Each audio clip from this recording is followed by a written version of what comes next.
नहीं, हमारा नाम राजेश कुमार पांडे है। मैं विश्व हिंदू परिषद का छोटा सा कार्यकर्ता हूँ और हमारे बगल में जो बैठे हैं ये बाईं तरफ ये डॉक्टर अनिल कुमार जी हैं। मऊ जनपद का बहुत बड़ा चेहरा आपके सम्मुख आज उपस्थित हैं। एक बार इनका स्वागत बंधन बहुत अच्छा हुआ था हमारे बैनर तले विश्व हिंदू परिषद के द्वारा और पुनः आज फिर हमारे साथ उपस्थित हैं।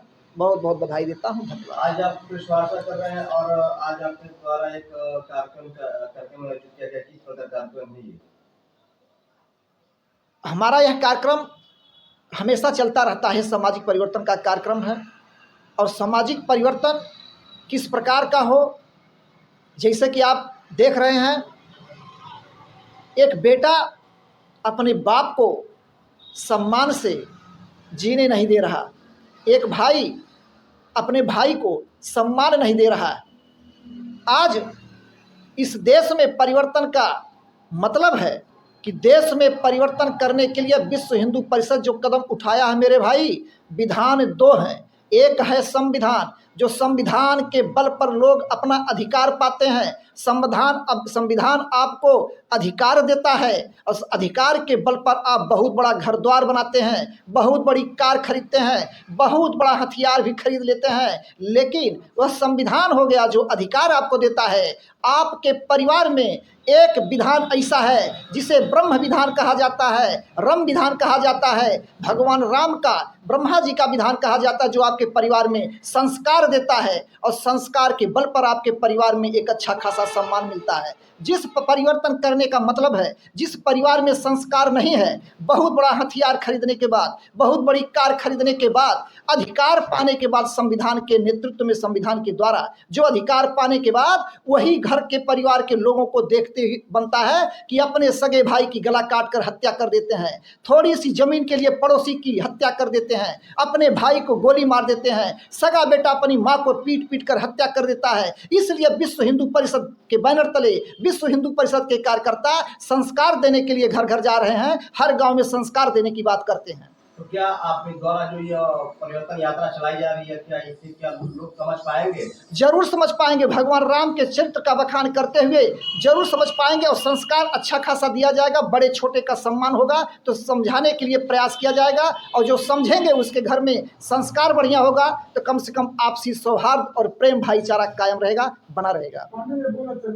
संविधान की बात कुछ लोग खुद बोलते हैं कि विश्व हिंदू परिषद वाला खुद संविधान नहीं मानते। नहीं, हम लोग संविधान मानते हैं। बाबा साहब अम्बेडकर की हमेशा जय जयकार करते हैं, हमेशा नारा लगाते हैं, बहुत बड़ा बड़ा आयोजन भी करते हैं, सम्मान करते हैं। हमेशा हमारे कार्यक्रम में हमेशा जो उनका सम्मान रहता है। हिंदू राष्ट्र की बात क्यों करते हैं? नहीं, हिंदू राष्ट्र का मतलब है कि जो अराजक तत्व के द्वारा बार बार छेड़खानी की जा रही है, डिस्टर्ब किया जा रहा है, मानवता तोड़ने का प्रयास किया जा रहा है, कि हिंदू राष्ट्र की बात का मतलब ये है। और वो तो अलग विषय है। हमारा जो सामाजिक परिवर्तन विश्व हिंदू परिषद ने बीड़ा उठाया है, उसका मेन उद्देश्य कि कम से कम आपके घर में कार है, ठीक है, आपके घर में सब कुछ है, ठीक है, अधिकार है, लेकिन संस्कार होना जरूरी है। नहीं तो आप जी नहीं पाएंगे। आप ही का सगा बेटा आपको सम्मान नहीं देगा। बुढ़ापे में पानी पाने के लिए भी लोग तरस जाते हैं। तो कैसे आप लोगों के बीच पहुंच रहे हैं, किस तरीके से लोगों को समझा रहे हैं? हम लोग अपने संस्कार को, अपने भारतीय संस्कृति सभ्यता के बैनर तले संस्कार को बार बार समझाने का प्रयास करते हैं और समझ उसी संस्कार के समझाने की देन है। आज डॉक्टर साहब के नेतृत्व में सैकड़ों की संख्या में लोग सदस्य बन रहे हैं। अनुसूचित समाज के बहुत बड़ा चेहरा आज हमारे डॉक्टर साहब जो बगल में बैठे हैं, और ये भी हमारे डॉक्टर साहब, अच्छा, SC/ST के हमारे डॉक्टर साहब ये भी बैठे हैं कि जो इन लोगों के नेतृत्व में सैकड़ों की संख्या में लोग सदस्यता ग्रहण कर रहे हैं। ये संस्कार की ही देन है। किस समाज के लोग और जुड़े हैं आपके किस समाज को, मतलब क्या कहना चाहते हैं आप, किस जात से? एक बात जान लीजिए मेरे भाइयों, कुछ लोग कहते हैं कि ब्राह्मण जात के लोग होते हैं, क्षत्रिय जात के लोग होते हैं, विभिन्न जात के लोग आरोप लगाते हैं। लेकिन मैं चैलेंज करके कहना चाहता हूं कि विश्व हिंदू परिषद परिवार में किसी भी जात के लोग नहीं रहते, केवल दो जाति के रहते हैं। चैलेंज फिर करता हूं कि केवल दो जाति के लोग विश्व हिंदू परिषद के सदस्य बनाए जाते हैं, कार्यकर्ता बनाए जाते हैं। वो है एक राष्ट्रवादी जाति और दूसरा है मानवतावादी जाति। केवल राष्ट्रवादी जात के लोग और मानवतावादी जात के लोग ही इसमें सदस्य बनाए जाते हैं। बोल रहे थे कि दो जाति के, तो कहीं ना कहीं झगड़ा होता है। मैं खास करके देखा हाँ हूँ हाँ कि वहाँ हिंदू मुस्लिम तो होता है, वो अलग बात है, लेकिन हिंदू हिंदू में ही बंटवारा कर दिया जाता है। अगर जो दलित के साथ अन्याय होगा तो हिंदू परिषद खड़ा होगा, नहीं होगा होगा, कहीं भी दलित के साथ ऐसा अगर है, कभी आता, हमेशा आता है। चैलेंज करके साथ कहता हूँ कि कहीं आप बताइए, हमारे हिंदू सभा के लोग, विश्व हिंदू परिषद के लोग सबसे पहले दौड़ के जाते हैं। हम लोग जहाँ गांव में जाते हैं कभी भी वोट की बात नहीं करते हैं, लेकिन अपने समाज पर पड़ने वाले चोट की बात करते हैं। और सबसे पहले विश्व हिंदू परिषद का कार्यकर्ता पट्टी और मलहम लगाने का काम करता है।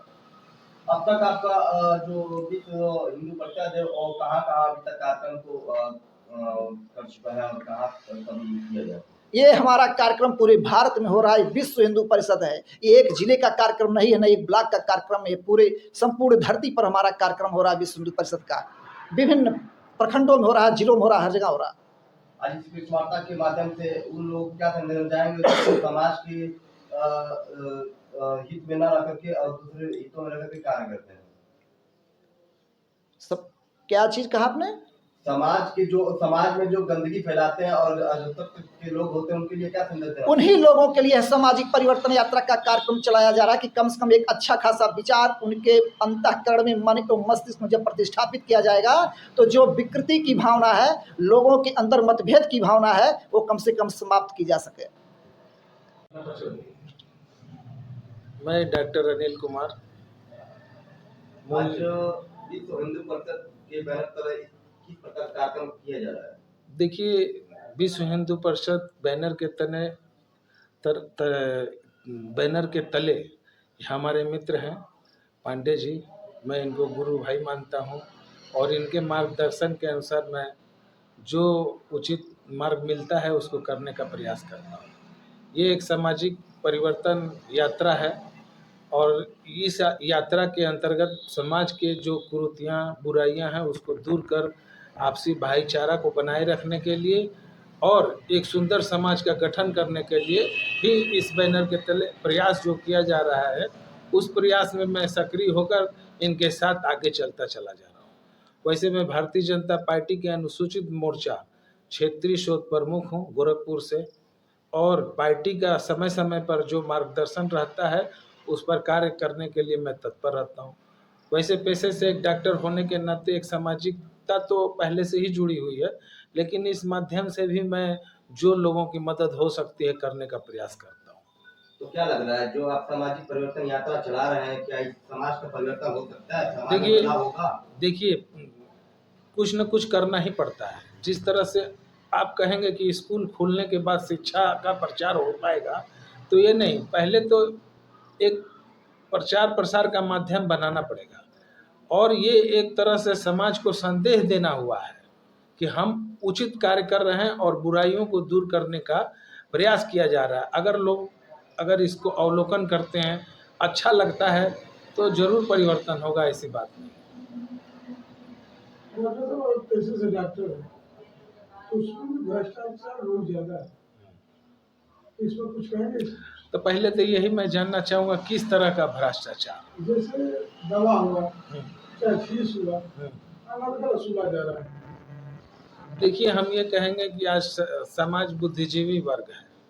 अनर्गल तो मैं नहीं समझता, इसलिए कि हर तरह का एक ठो कोरम होता है और अगर मान लीजिए किसी पैसेंजर का अगर मऊ से तिराहे तक का भाड़ा 20 रुपया हो और अनर्गल बोल के कोई 50 मांगे तो ऐसे ही लोग नहीं देंगे। तो क्या है, उचित समझने के अनुसार ही किसी को हम अनर्गल समझा सकते हैं। तो जो उचित है लोग करते ही हैं। अब पूर्ण रूप से भ्रष्टाचारी तो नहीं कह सकते हैं, मतलब है नहीं, ये भी मैं नहीं कह सकता ना। ये भी तो नहीं कह सकते नहीं। हाँ, अब भाई बहुत ऐसे अस्पताल हैं अनरजिस्टर्ड है, उसमें डॉक्टर ही नहीं है, तो खोलकर अब किस तरह से मरीज का इलाज करते हैं, तो वो भाई कुछ भी कर सकते हैं। तो इसको भी भ्रष्टाचारी के रूप में आप ले सकते हैं।